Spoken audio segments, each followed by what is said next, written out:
Do you want to go from this to this? Today we are going to go over the complete guide to combat in Heaven Burns Red, and I do want to periodically update this guide when there are new buffs, mechanics, and anything that will majorly change the way we see combat in the future as the global side gets changes. So expect more videos in the future if anything crazy happens. But let's go ahead and talk about some of the basics when it comes to the resources and main points of interest around the screen before we get into one-shotting everything in the game. The blue bar and pinkish bar will represent your DP or shield and health respectively, and this goes for the boss as well. No matter what, a one-hit attack cannot overflow into another bar. So if your shield gets one shot or you one shot a shield of an enemy and that was the last hit of the attack, you cannot take any overflow damage, and the same goes for the enemy. But if there is any more hits after what breaks the shield for both you and the enemy, then whatever happens after the shield break will end up in quote-unquote overflow damage. You really don't want your DP or shield to be broken because you will take increased damage,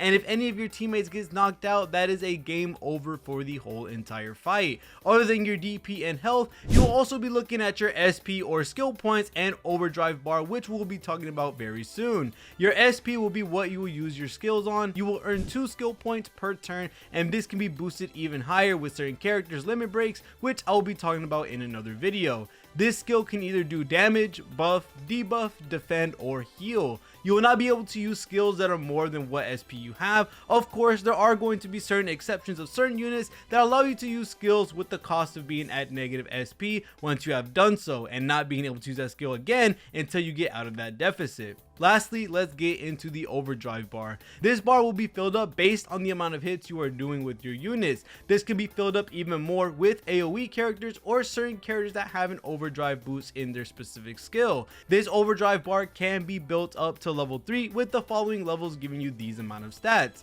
Level 1 is 5 skill points with 1 extra turn, level 2 is 12 skill points with 2 extra turns, and level 3 is 20 skill points with 3 extra turns. Within these extra turns, you will not gain the regular 2 SP per turn, and you will also not consume a turn in relation to buffs or debuffs on the enemy or units you are currently using. So if a buff or debuff is only up for 1 turn, using a level 1 overdrive will allow you to gain an extra turn with those buffs and debuffs still available. And also the percentage above the boss or enemy's health bar, this is devastation. Devastation is an additional damage multiplier and can be raised massively by blasters who usually have the devastation raiser in their skills, which allow the whole team to do more damage as well. Any unit can raise devastation even if they're not part of the blaster's role. Some have the modifier on their skill and you can naturally raise it as well from auto attacks. Now to get on to the actual combat. The last things to cover that would be considered basic would be when popping the enemy shields, this will cause the enemy to be stunned for the next turn,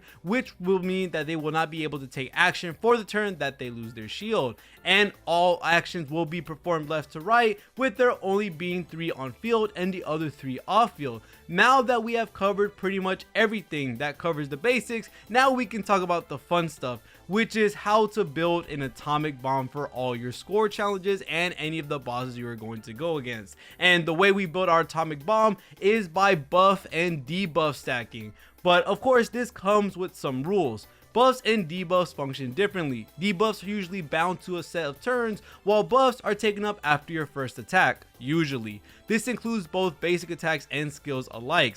The only way to not take up a buff as an attack is to have a passive skill that does not attack an enemy, like buffing or healing. You can use a variety of moves to increase a multitude of stats such as skill attack, crit damage, or crit rate buffs, and also multi-hit buffs, which was added with SS Yingxia. While you can buff indefinitely, only 2 of the same category of buffs will be used. So if you have 2 attack buffs and 3 crit damage buffs, on your next attack, both attack buffs will be taken away and 2 set of crit damage buffs as well. This means you will keep 1 stack of crit damage buff because only 2 can be used. There is also a special case in certain buffs like charge that only can be used 1 stack at a time, and certain units use this as an extra modifier as well. And just to make sure, please read the skill descriptions because I was the dumb nut that didn't notice. Unless the skill it says it targets the front line only, skills can be applied to those in the backline, which is the safest spot for your attackers to be since they will not accidentally use their buffs in the backline.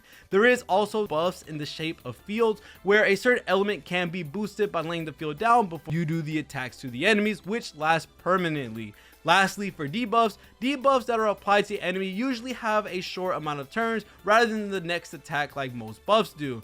You usually want to apply these in the same action as your attacker doing their big damage move, or using overdrive to have those debuffs last longer to stack on as many debuffs as possible, following the same rule of 2 I mentioned before. Once you lay all your buffs on your attacker as possible and all the debuffs you can on the enemy, it's time to let go of the nuke, and boom, they should be one shot. Now there is some other things I want to bring up before we end up this video.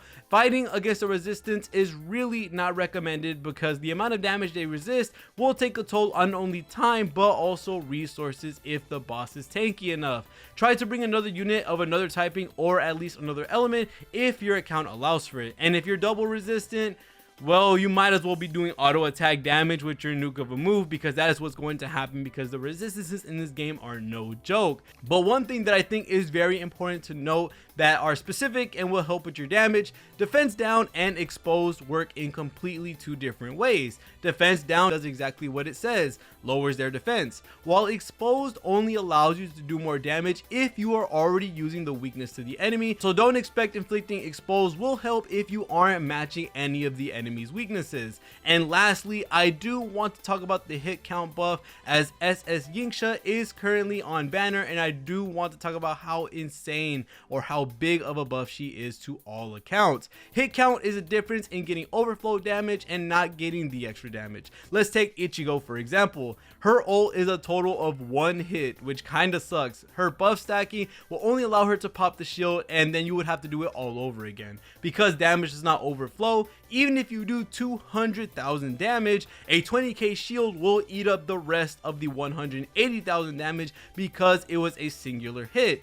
But if you have Yingxia on your account at the current moment, which is currently our only multi-hit buffer on global for the current moment, this will allow Ichigo to actually one-shot the boss, which is a huge saver in time, resources, and much more. If you haven't already gotten Yingxia, I 100% believe that her last day of free summons, you should go ahead and grab her because she is an amazing unit. Again, I do want to talk about this guide again in the future after every major change to the game, and want to highlight some units as well in the future. So let me know what you want to see and leave a subscribe as well if you learned anything new. See y'all guys in the next one, and peace.